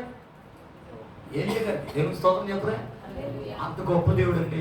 ఏమంటే మీరు పరిశుద్ధపరచబడిన వారైతే కనుక మీకు ఏది కావాలో నీతిమంతులు ఆకలి తీరా భోజనం చేస్తారు. డాక్టర్ దగ్గరికి వెళ్తే ఏమంటాడు, ఒక చెప్పేస్తున్నాడు, ఈ చెప్పుతోనే తిను, ఎక్కువ తిన్నాడు పోతా అంటాడు. ఎందుకు వస్తుంది చెప్పరా, ఇది తిను ఇది తిను, ఇది తిను ఇది తిను అని చెప్తాడు. కాబట్టి మాకేంటంటే మాకు చిన్నప్పుడు పోటీ తినేవాళ్ళండి, అది పెద్ద లెక్కదండి తినేసారనుకో, అది తేడా వచ్చిన తర్వాత రోగం వస్తే మనం తేడా తగ్గింది కోసేస్తారంటే. ఎందుకు సమయం చెప్పరా, అది ఏం తినాలో అది తినండి, ఏం తినకూడదో అది మానండి అంతే. యెహోషువ గ్రంథం 3 అధ్యాయం 5 వచనం త్వరగా అయిపోయింది. ఒక్క వాక్యం చూద్దాం 3వ అధ్యాయం 5వ వచనం. 3వ అధ్యాయము 5వ వచనం. యెహోషువ, రేపు యెహోవా మీ మధ్య అద్భుత కార్యములు చేస్తున్నాడు కనుక మిమ్మల్ని మీరు పరిశుద్ధపరచుకోండి. హల్లెలూయా. దేవుడు మీ జీవితంలో అద్భుతములు జరిగించాలి అంటే మిమ్మల్ని మీరు పరిశుద్ధపరచుకోండి. అద్భుతం జరగాల వద్దా? అడిగి వాటికంటే ఊహించు వాటికంటే అత్యధికమైన మేలు చేయాలా వద్దా? హల్లెలూయా. యెహోషువ గ్రంథం 7వ అధ్యాయము 13వ వచనంలో అక్కడ ఒక మాట కనబడుతుంది. నీవు లేచి జనులను పరిశుద్ధపరచు. వారితో ఇలాగ చెప్పు. రేపటికి మిమ్మల్ని మీరు పరిశుద్ధపరచుకోండి. ఇశ్రాయేలు దేవుడైన యెహోవా సెలవిచ్చినది ఏమనగా. ఆమేన్. హల్లెలూయా. చాలు. 8వ అధ్యాయం 1వ వచనం. 8వ అధ్యాయం 1వ వచనం. పరిశుద్ధపరిచిన తర్వాత ఆకాను గారిని కలిగి సమస్తాన్ని ఆకోలోయలో ఏమంటే భూస్థాపితం చేసేసిన తర్వాత అగ్నితో కాల్చేసిన తర్వాత అప్పుడు వారు యుద్ధానికి బయలుదేరారు. ఆయి పట్టణం మీదకి యుద్ధంలో ఘన విజయాన్ని దేవుడు సమకూర్చాడు. కొట్టడం చెప్పగలిగా. హల్లెలూయా. చూసారా, మనం పవిత్రపరచుకుంటే జయమునిస్తాడు. కొట్టడం చెప్పగలిగా. జయాన్ని ఇస్తాడు. అపవిత్రత తొలగించుకున్నప్పుడే జయాన్ని ఇస్తాడు. నెక్స్ట్ తర్వాత హెబ్రీ 12వ అధ్యాయం 14వ వచనం అయిపోయింది. లాస్ట్ 7వ మాట. హెబ్రీ 12వ అధ్యాయం 14వ వచనం. 12వ అధ్యాయము 14వ వచనం. అందరితో సమాధానమును పరిశుద్ధత కలిగి ఉండుటకు ప్రయత్నించుడి. పరిశుద్ధత లేకుండా ఎవడును ప్రభువుని చూడడు. దేవునికి స్తోత్రం. హల్లెలూయా. ఇప్పుడు ఆయన చూడాలా వద్దా? ఆయన చూడాలా వద్దా? యేసుని చూడాలా వద్దా? దేవునికి స్తోత్రం. కాబట్టి పిల్లలు ఆయన చూడాలి అని అంటే ఎవరు సమీపింపరాని తేజస్సులు అమరత్వాన్ని ధరించుకున్న ప్రభువును మనం చూడాలి అని అంటే, ఆయన రాకడలో ఆయన చూడాలంటే ఏం చేయాలంట? మనలో పరిశుద్ధత ఉండాలి. దేవునికి స్తోత్రం. పరిశుద్ధపరిచేది 4. ఏంటి పరిశుద్ధపరిచేది? అగ్ని చేత పరిశుద్ధపరుస్తాడంట. దేవునికి స్తోత్రం చెప్పండి. యెషయా గ్రంథం 6వ అధ్యాయంలో ఏమండి ఆ అగ్ని తీసుకొచ్చి యెషయా పెదవులు కాల్చినప్పుడు అతడు పవిత్రుడైపోయాడు. దేవునికి స్తోత్రం. హల్లెలూయా. తర్వాత ఏంటంటే ఎఫెసీ 5వ అధ్యాయం 25వ వచనంలో అక్కడ వాక్యం ఉదక స్నానము చేత, ఉదకం అనే మాట కంటే మంచి నీరు. దేవునికి స్తోత్రం. హల్లెలూయా. అందుకని 19 కీర్తన 9వ వచనంలో ఎవరు దేని చేత తమ నడుతును శుద్ధిపరచుకుంటాడుగా నీ వాక్యము చేతనే కదా దాన్ని జాగ్రత్తగా చూసుకోవడం చేతనే కదా వాక్యం చెప్తుంది. అలాగే యోహాను మొదటి పత్రిక 1:7లో అక్కడ యేసు రక్తం ప్రతి పాపము నుండి మనలను పవిత్రపరచునని వాక్యం చెప్తుంది. యేసు రక్తములో కడగబడాలి అంటే నమ్మి మానవుడు పొంది బాప్తిజం పొందాలి. దేవునికి స్తోత్రం. హల్లెలూయా. అలాగునే ఎవరు తెస్సలోనికీయులకు రాసిన పత్రిక 2వ తెస్సలోనికీయులకు రాసిన 2వ అధ్యాయం 13వ వచనంలో అక్కడ ఆత్మతో నింపబడిన వాడు పరిశుద్ధపరచబడతాడు.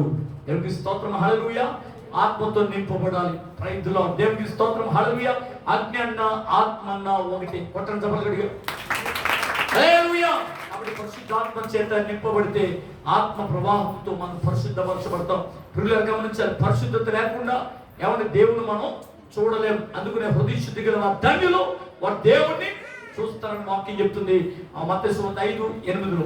కాబట్టి మనం దేవుని చూడాలంటే పరిశుద్ధత కావాలి. అలాగనే ఏం చెప్పుకున్నాం చెప్పండి.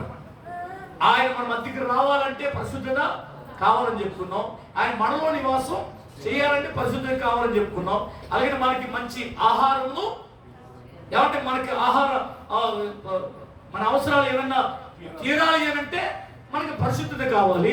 నెక్స్ట్ తర్వాత ఏం చెప్పుకున్నాం? అద్భుతాలు దేవుడు మన ఎడల జరిగించాలి అని అంటే, అవునా? 5 రొట్టెలు 2 చిన్న చేపలు 5,000 మందికి వచ్చినవాడు, నీళ్ళను ద్రాక్షరసంగా మార్చినవాడు. మనం ఊహించు వాటికంటే అడుగు వాడికంటే అత్యధికమైన మేలు చేస్తాడు. అద్భుతాలు. దేవునికి స్తోత్రం. హల్లెలూయా. మన పరిశుద్ధులుగా ఉండాలి. జయం ఇవ్వాలి అని అంటే మనం పరిశుద్ధులుగా ఉండాలి. అందుకని లాస్ట్గా మనం దేవుడిని చూడాలంటే పరిశుద్ధత కావాలి. ఇప్పుడు చెప్పండి, నేను పరిశుద్ధుడనే ఉండులాగా మీరును సమస్త ప్రవర్తన యందు పరిశుద్ధులుగా ఉండండి అన్నాడు. దేవుడు చేసే కార్యాలు మన జరిగించాలి అని అంటే మనం ఎలా ఉన్నప్పుడు పరిశుద్ధులు ఉన్నామా? అట్టి కృప దేవుడు మనకు అనుగ్రహించి నడిపించును గాక. ఆమేన్. అందరూ కూడా మాకు నుంచి ప్రార్థన చేద్దాం. హల్లెలూయా, హల్లెలూయా, స్తోత్రం, స్తోత్రం, హల్లెలూయా, హల్లెలూయా, హల్లెలూయా. అందరూ కూడా విశ్వాసం కలిగి ప్రార్థన చేద్దాం. అందరూ కూడా ప్రార్థనలో ఎగిరించుదాం. అందరూ కూడా ప్రార్థన చేద్దాం. దేవుని యొక్క ఆత్మతో దేవుడు మనల్ని అభిషేకించాలని, పరిశుద్ధపరచాలని హృదయపూర్వకంగా మనపూర్వకంగా ప్రభువుని స్తుతించుదాం. హల్లెలూయా, స్తోత్రం, స్తోత్రం, స్తోత్రం, స్తోత్రం, హల్లెలూయా, హల్లెలూయా, హల్లెలూయా. హల్లెలూయా హల్లెలూయా. మనమందరం కూడా హృదయపూర్వకంగా మనపూర్వకంగా ప్రభువుని మహిమపడదాం. హల్లెలూయా. స్తోత్రం స్తోత్రం స్తోత్రం స్తోత్రం. అగ్ని మండించు నాలో, అగ్ని మండించు, అగ్ని మండించు నాలో, అగ్ని మండించు పరిశుద్ధాత్ముడా. నాలో అగ్ని మండించు, నాలో అగ్ని మండించు పరిశుద్ధాత్ముడా. నాలో అగ్ని మండించు, నాలో అగ్ని మండించు. అగ్ని మండుచుండెనే పొగ కాలిపోలేదుగా. అగ్ని మండుచుండెనే పొగ కాలిపోలేదుగా. ఆ అగ్నిలో నుండి నీవు మోషేను రక్షించినావే. ఆ అగ్నిలో నుండి నీవు మోషేను రక్షించినావే. అగ్ని మండించు నాలో, అగ్ని మండించు, అగ్ని మండించు నాలో, అగ్ని మండించు కూడా. నాలో అగ్ని మండించు, నాలో అగ్ని మండించు నా కూడా. నాలో అగ్ని మండించు. అగ్ని కాల్చివేసెనే సిద్ధం చేసిన, అవును గ్లోరీ గ్లోరీ. అగ్ని కాల్చివేసెనే సిద్ధం చేసిన అర్పణను. ఆ అగ్ని ద్వారానే, అవును గ్లోరీ. నీవు గిద్యోని ధైర్యపరచితివే. ఆ అగ్ని ద్వారానే నీవు గిద్యోని ధైర్యపరచితివే. అగ్ని మండించు నాలో, అగ్ని మండించు, అగ్ని మండించు నాలో, అగ్ని మండించు పరిశుద్ధాత్ముడా. నాలో అగ్ని మండించు, హల్లెలూయా. గ్లోరీ పరిశుద్ధాత్ముడా. నాలో అగ్ని మండించు, నాలో అగ్ని మండించు. అగ్ని కానరానందునా వారు సిగ్గుపడిపోయిరే. అగ్ని కానరానందునా, అవును అగ్ని సిగ్గుపడిపోయి. ఈ అగ్ని రాజా నీవు ఏలియాను కనపరుచున్నావే. ఈ అగ్ని రాజా నీవు ఏలియాను కనపరచినావే. అగ్ని మండించు నాలో, అగ్ని మండించు, అగ్ని మండించు నాలో, అగ్ని మండించు పరిశుద్ధాత్ముడా. నాలో అగ్ని మండించు, నాలో అగ్ని మండించు పరిశుద్ధాత్ముడా. గ్లోరీ ఇప్పుడే ఇప్పుడే నాలో అగ్ని మండించు. మన ఆత్మ శరీరము చిక్కే అర్పించుచున్నాము. ఇప్పుడే ఇప్పుడే గ్లోరీ. ఆత్మ శరీరము చిక్కే అర్పించుచున్నామయ్యా. ఈ ఆత్మవరముతో నన్ను అలంకరించుమయ్యా. ఈ ఆత్మవరముతో, అవును ప్రభువా, గ్లోరీ ఇప్పుడే అలంకరించుమయ్యా. అగ్ని మండించు నాలో, అగ్ని మండించు, అగ్ని మండించు నాలో, అగ్ని మండించు పరిశుద్ధాత్ముడా. నాలో అగ్ని మండించు. ఇప్పుడే ఇప్పుడే గ్లోరీ పరిశుద్ధ, గ్లోరీ సమమరణ. ఇప్పుడే అగ్ని నాలో అగ్ని మండించు, మండించు నాలో అగ్ని మండించు పరిశుద్ధాత్ముడా. నాలో అగ్ని మండించు, నాలో అగ్ని మండించు పరిశుద్ధాత్ముడా. ఇప్పుడే గ్లోరీ మండించు నాలో, అగ్ని మండించు పరిశుద్ధాత్ముడా. నాలో అగ్ని మండించు. పరిశుద్ధ పరిశుద్ధంగా ఏకముగా నింపండి. నాలో అగ్ని మండించు, నాలో అగ్ని మండించు, నాలో అగ్ని మండించు. హల్లెలూయా. ప్రాణాత్మ శరీరము నీకే అర్పించుచున్నామయ్యా నీ ఆత్మవరములతో నాను అలంకరించుమయ్యా. హల్లెలూయా హల్లెలూయా. స్తోత్రం స్తోత్రం స్తోత్రం. పరిశుద్ధాత్మ శక్తి చేత దేవుడు మనల్ని అభిషేకించును గాక. ప్రతి బంధకం నుంచి దేవుడు మనల్ని విడుదల కలిగించును గాక. ప్రతి దురాత్మ నుంచి విడుదల కలిగించును గాక. ప్రతి అపవిత్రత నుంచి విడుదల కలిగించును గాక. అపవిత్రుడుగా ఉండనేమో, నీతిమంతుడు నీతిమంతుడుగా ఉండనేమో, వారి వారి క్రియల ఫలము చొప్పున వారికి సిద్ధపరిచిన జీవితం నా యొద్ద ఉందని ప్రభు సెలవిస్తున్నాడు. ప్రకటన 22:11. హల్లెలూయా హల్లెలూయా. ఇంకా అపవిత్రుడుగా ఉన్నామేమో, నీతిమంతులుగా మార్చబడమని ప్రభు ఆజ్ఞాపిస్తున్నాడు. పరిశుద్ధులుగా మార్చబడినట్లయితే ఆయన ఎదుగు దిగి వస్తాడు, నీలో నివాసం చేస్తాడు, నీ కోరికలు సిద్ధం చేస్తాడు, ఆలోచన యావత్తు సమర్పరుస్తాడు. ఆయన నీకు నీ జీవితం అద్భుతాలు జరిగిస్తాడు, నీకు జయమిస్తాడు. నువ్వు ప్రభువును చూసే ధైర్యం దేవుడు నీకు ఇస్తాడు. పరిశుద్ధపరచుకోమని ప్రభు వాక్యం ద్వారా మీకు తెలియజేస్తున్నాను. హల్లెలూయా హల్లెలూయా. స్తోత్ర. ప్రార్థన అంతా కూడా కడమసుకున్న ప్రార్థన చేద్దాం. పరిశుద్ధులను ప్రేమగల మా ప్రభు తండ్రి, ఈ శ్రేష్టమైన అమూల్యమైన పరిశుద్ధ నామానికి వేలాది వందల స్తోత్రములు స్తుతులు చెల్లిస్తున్నాం. ఆశ కలిగిన సంతోడి వాక్యాన్ని విన్నాం ప్రభు. నేను పరిశుద్ధ పరచబడాలని కోరుతున్నావు. ఎవరు నేను పరిశుద్ధుడినే ఉండులాగిన నీరు సమస్త విషయంలో పరిశుద్ధుడిగా ఉండులని సెలవిస్తున్నావు. అవును ప్రభు, నేను అపవిత్రమైన పనులు వారి మధ్య నివాసం చేస్తున్నాడు. అయ్యో నేను అపవిత్రుడిని అని ఏలియా చెప్తున్నాడు. అయ్యా యెషయా చెప్తున్నాడు. అవును ప్రభు, యెషయాని పవిత్రపరచబడడానికి, యెషయాని పవిత్రపరచడానికి దేవా కెరూబులో పంపించావయ్యా. అవును ప్రభు, దేవా మమ్మల్ని పరిశుద్ధపరచడానికి ఈ పరిశుద్ధ సేవకుడైన యేసుని ఈ లోకానికి పంపించావయ్యా.